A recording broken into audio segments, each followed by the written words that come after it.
Friends, welcome back to my channel. ఈరోజు మీకు ఈ సీరియల్లో ఏం జరిగిందో తెలుసుకోవాలి అనుకుంటున్నారా? అయితే వెంటనే మనం సీరియల్లోకి వెళ్ళిపోదాం.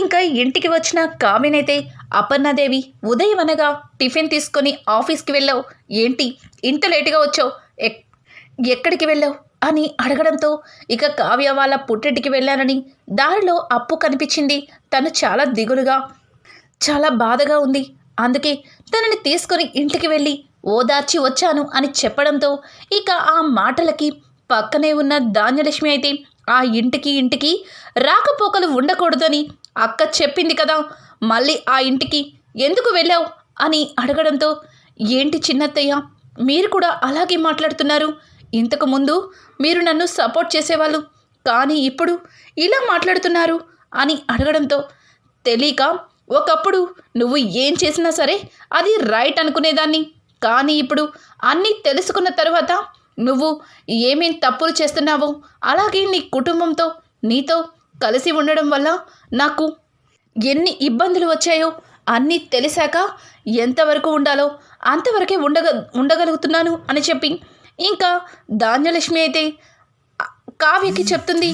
ఇంతలో పక్కనే ఉన్న అనామిక అయితే, ఏంటి కావ్య, అత్తయ్య గారేదో ఆవేశంలో మాట్లాడుతున్నారు, అయితే ఆ మాత్రానికి నువ్వు వాళ్ళకి ఎదిరించి మాట్లాడాలా, అసలు నీ పద్ధతి ఏమీ బాగోలేదు అని చెప్పి కావ్యకి చీవాట్లు పెడుతుంది అనామిక.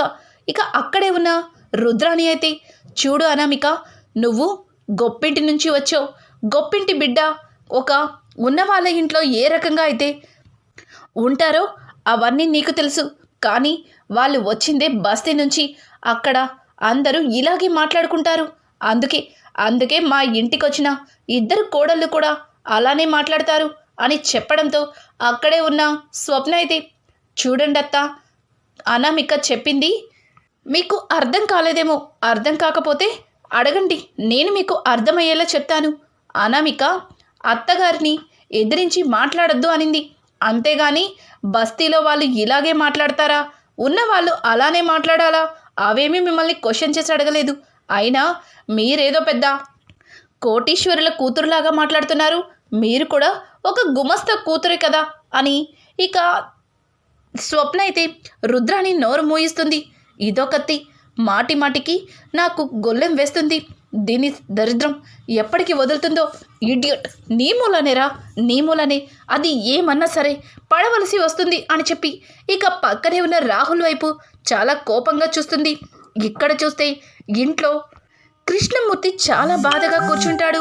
అలా కృష్ణమూర్తిని చూసిన కనకమైతే, ఏవయ్యా కావ్యని అలా మాట్లాడి అవమానించి పంపించేశావు, ఇప్పుడిక్కడ చాలా బాధగా కూర్చున్నావు, ఎందుకయ్యా, ఎందుకు కావ్యతో అలా మాట్లాడావు అని అనడంతో, చూడు కనకం, ఇప్పుడు కావ్యతో నేను అలా మాట్లాడి ఉండకపోతే కావ్య అదే అలసుగా తీసుకొని ప్రతిసారి కూడా మన ఇంటికి వచ్చి వెళ్తుంది, అలా వచ్చి వెళ్తే వాళ్ళ కుటుంబంలో వాళ్ళు కావ్యని కూడా దూరం పెడతారు, ఇప్పటికీ ఒక కూతురు మనసు ముక్కలైపోయి ఇంట్లో కుమిలిపోతుంది, అదే చూడాలా, లేకపోతే జీవితాన్నే వదిలిపెట్టి మన ఇంట్లో అడుగుపెట్టే ఇంకొక కూతుర్ని చూడాలా, అందుకే కావ్య ఇక్కడికి రాకుండా అలా మాట్లాడాను, కావ్య బాధపడినా పర్వాలేదు, కానీ తన అత్తవారింట్లో సంతోషంగా ఉండాలి.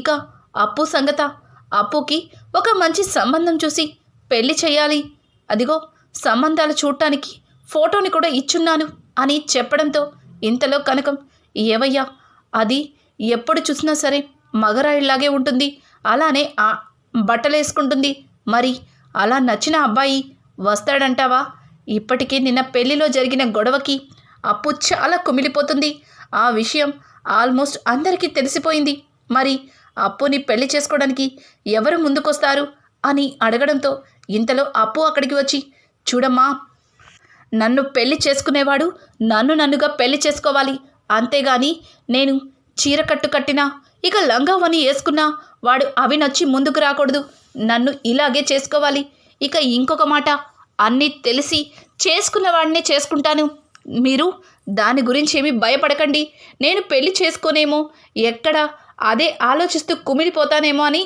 మీరు అనుకోవద్దు, కాకపోతే ఒక్కొక్కసారి ఎంత మర్చిపోదామనుకున్నా పదే గుర్తొస్తుంది, ఎంతైనా కళ్యాణ్ చాలా మంచివాడు కదా అమ్మా అని అంటూ ఉండగానే ఇంతలో కళ్యాణ్ అప్పు అప్పు అని అనుకుంటూ ఇంట్లోకైతే అడుగు పెడతాడు. ఒక్కసారిగా కళ్యాణ్ గొంతు విన్న అప్పు తెగ సంబరపడిపోయి కళ్యాణ్ అమ్మా అమ్మా కళ్యాణ్ వచ్చాడమ్మా, అది కళ్యాణ్ వాయిసే అని అనుకుంటూ హాల్లోకి పరిగెడుతుంది. కళ్యాణ్ని చూసిన అప్పు చాలా ఎమోషనల్ అయిపోతుంది. ఇంతలో అక్కడికి కృష్ణమూర్తి వచ్చి ఆగు అని గట్టిగా అరుస్తాడు. కళ్యాణ్ అదేంటి అంకుల్ ఇక్కడే ఆగిపోమంటున్నారు? నేను అప్పుని కలవడానికి వచ్చాను. బ్రో నాతో మాట్లాడి చాలా రోజులైనట్టుగా అనిపిస్తుంది. పెళ్లిలో జరిగిన గొడవ తన మనసులో పెట్టుకుని నాతో మాట్లాడట్లేదు. అక్కడ అప్పు తప్పేమీ లేదని మీకు కూడా తెలుసు కదా అని చెప్పడంతో చూడు బాబు, నువ్వు నా కూతురు తప్పేమీ లేదని ఎంత చెప్పినా మీ కుటుంబంలో వాళ్ళు ఎవరు కూడా పట్టించుకోలేదు. పైగా ఇదంతా కావాలని తను చేస్తుందని పెద్ద పెద్ద నిందలే వేశారు. ఇక చాలు, ఇంతటితో మీ స్నేహాన్ని కట్టి పెట్టండి. ఇక ఎవరింట్లో వాళ్ళు ఉంటే మంచిది. దయచేసి ఇక్కడి నుంచి వెళ్ళిపో అని అనకముందే నువ్వు వెళ్ళిపోతే మంచిది అని చెప్పి కృష్ణమూర్తి అయితే చాలా సీరియస్గానే కళ్యాణ్తో మాట్లాడతాడు. ఇక కళ్యాణ్ అయితే కృష్ణమూర్తి అన్న మాటలకి ఒక్క మాట కూడా సమాధానం చెప్పకుండా తల కిందకి దించుకొని అక్కడి నుంచి అయితే వెళ్ళిపోతాడు. అలా కళ్యాణ్ వెళ్ళిపోవడంతో అప్పు చాలా బాధపడుతూ తన గదిలోకి వెళ్ళి ఏడుస్తుంది. ఇంతలో అప్పు దగ్గరికి వాళ్ళ పెద్దమ్మ వెళ్ళి ఏంటి కళ్యాణ్ బాబు వెళ్ళిపోయాడని కుమిలిపోతున్నావా అని అడగడంతో లేదు పెద్దమ్మ, లేదు, పాపం కళ్యాణ్ తనని నేను ప్రేమిస్తున్నానని, అలాగే తన గురించి ఆలోచించి బాధపడతానని నన్ను ఓదార్చడానికి, నన్ను మళ్ళీ మామూలు మనిషిని చేయడానికి నా కోసం ఇంటికి వచ్చాడు. కానీ నాన్న తనని వెళ్ళిపోమ్మంటే ఒక్క మాట కూడా అనలేకపోయానే. దాని గురించి బాధపడుతున్నాను అని చెప్పి ఇక అప్పు అయితే వెంటనే వాళ్ళ పెద్దమ్మని వాటేసుకొని ఏడుస్తూ ఉంటుంది. ఇక్కడ చూస్తే ఇంట్లో అందరూ కూడా కావ్యతో అసలు పుట్టింటికి ఎందుకు వెళ్ళావు? మొన్న పెళ్లిలో జరిగిన గొడవ సరిపోదా? మళ్ళీ ఏం ప్లాన్ చేద్దామని, మళ్ళీ ఇంట్లో ఏం గొడవలు తీసుకొద్దామని అని చెప్పడంతో అత్తయ్య నేనేం ప్లాన్ చేశాను, నేనేం గొడవలు తీసుకొచ్చాను? అసలు కళ్యాణ్ అనామికల పెళ్లి కోసం నేను చాలా కష్టపడ్డాను. అది తెలియక మీరు నన్ను తప్పుగా అపార్థం చేసుకుంటున్నారు. అప్పు పెళ్లికి ముందే కళ్యాణ్ ఇష్టపడుతుంది అన్న సంగతి తెలిసింది. నేను అప్పుకి నచ్చ చెప్పడానికి ప్రయత్నించాను. కానీ మీరు నన్ను తప్పుగా అపార్థం చేసుకుంటున్నారు. ఇందులో వాళ్ళ తప్పు కూడా ఏమీ లేదు అని ఇక కావ్య అయితే మళ్ళీ పెళ్లి గురించి చెప్పుకొస్తుంది. ఇంతలో ధాన్యలక్ష్మి తల్లి, మీ కుటుంబానికి మీకు ఒక నమస్కారం. ఇక మీ కుటుంబం గురించి ఈ ఇంట్లో ఎత్తద్దు. అసలు ఆ కనకం పేరు వింటున్నా, ఆ అప్పు పేరు తలుచుకుంటున్నా ఒళ్ళు మండిపోతుంది అని అంటూ ఉంటే పిన్ని నువ్వు కళావతిని తప్పుగా అపార్థం చేసుకుంటున్నావు, పదే పదే కళావతిని మాటలతో బాధ పెడుతున్నావు అని చెప్పి రాజ్ అక్కడికి ఎంటర్ అవుతాడు. ఇక రాజ్ మాటలకి వెంటనే ధాన్యలక్ష్మి సైలెంట్ అయిపోతుంది. ఇంతలో అపర్ణాదేవి రాజ్ నువ్వు ఏం చెప్పినా సరే ఈ అమ్మాయి వాళ్ళ పుట్టింటికి వెళ్ళడానికి వీల్లేదు. ఈ అమ్మాయి మళ్ళీ వాళ్ళ పుట్టింటికి ఇక్కడికి రాకపోకలు మొదలు పెడుతుంది అని చెప్పడంతో మమ్మీ నువ్వు కళావతిని తప్పుగా అపార్థం చేసుకుంటున్నావు. తను వాళ్ళ చెల్లెలి కోసం తన కన్నవారింటికి వెళ్ళింది. అయినా వాళ్ళ పుట్టింటికి వెళ్ళొద్దు అని చెప్పడానికి మనమెవరం మమ్మీ? ఎందుకు మమ్మీ అన్నీ తెలిసిన దానివి నువ్వు కూడా అలానే మాట్లాడుతున్నావు? కళావతి నువ్వేమీ పట్టించుకోవద్దు. అప్పు బాధలో ఉంది. అప్పుని ఓదార్చడానికి ఒక మనిషి కావాలి. ఇంట్లో వాళ్ళకి అంత ధైర్యం లేదు. వాళ్ళు కూడా జరిగిన అవమానం వల్ల చాలా కృంగిపోయారు. నువ్వు కంపల్సరీగా నీ పుట్టింటికి వెళ్ళాలి, వాళ్ళందరికీ ధైర్యం చెప్పాలి అని అంటూ ఉంటే ఇంతలో ఏంటి బావగారు అలా మాట్లాడుతున్నారు? అసలు ఈ కావ్య వల్లే కదా ఇంట్లో ఇన్ని అనర్థాలు జరుగుతున్నాయి, ఇన్ని గొడవలు జరుగుతున్నాయి. మళ్ళీ ఆ పుట్టింటికి వెళ్ళి మళ్ళీ ఏదో ఒక గొడవని మోసుకురావడానికా? అసలు ఈ లేబర్ ఫ్యామిలీని ఇంట్లో పెట్టుకోవడమే ఇంత రచ్చ జరిగింది. ఈ అమ్మాయి ఏమో ప్రెగ్నెంట్ అని చెప్పి నాటకమాడి రాహుల్ని పెళ్లి చేసుకుంది. పాపం రుద్రాణి ఆంటీ ఎప్పుడూ బాధపడుతూనే ఉంది. ఇక మీరంటారా ఇష్టం లేకుండానే ముసుగు వేసుకుని మీ పక్కన కూర్చుని మీతో పెళ్లి చేసుకుంది. ఇప్పుడేమో ఇంట్లో ఇన్ని రకాల గొడవలకి కారణమైంది. ఇట్లాంటి అమ్మాయిని ఎందుకు బావగారు ఇంట్లో ఉంచుతున్నారు అని చెప్పి ఇక అనామిక అయితే ఇష్టం వచ్చినట్లు నోరు పారేసుకుంటుంది. వెంటనే పక్కనే ఉన్న స్వప్న కోపం తట్టుకోలేక అనామిక చెంప పగలగొడుతుంది. ఒక్కసారిగా కుటుంబం మొత్తం షాక్ అయిపోతారు. పక్కనే ఉన్న కావ్య అక్క అని గట్టిగా అరవడంతో ఆగు కావ్య ఆగు, ఏంటి ఊరుకుంటుంటే తెగ రెచ్చిపోతున్నావు, లేబర్ అంటున్నావు, బస్తీ వాళ్ళు అంటున్నావు, నువ్వేదో రిచ్ అన్నట్టు ఇంకొకసారి తక్కువ చేసి మాట్లాడావంటే నాలుక చీరేస్తా, అర్థమవుతుందా?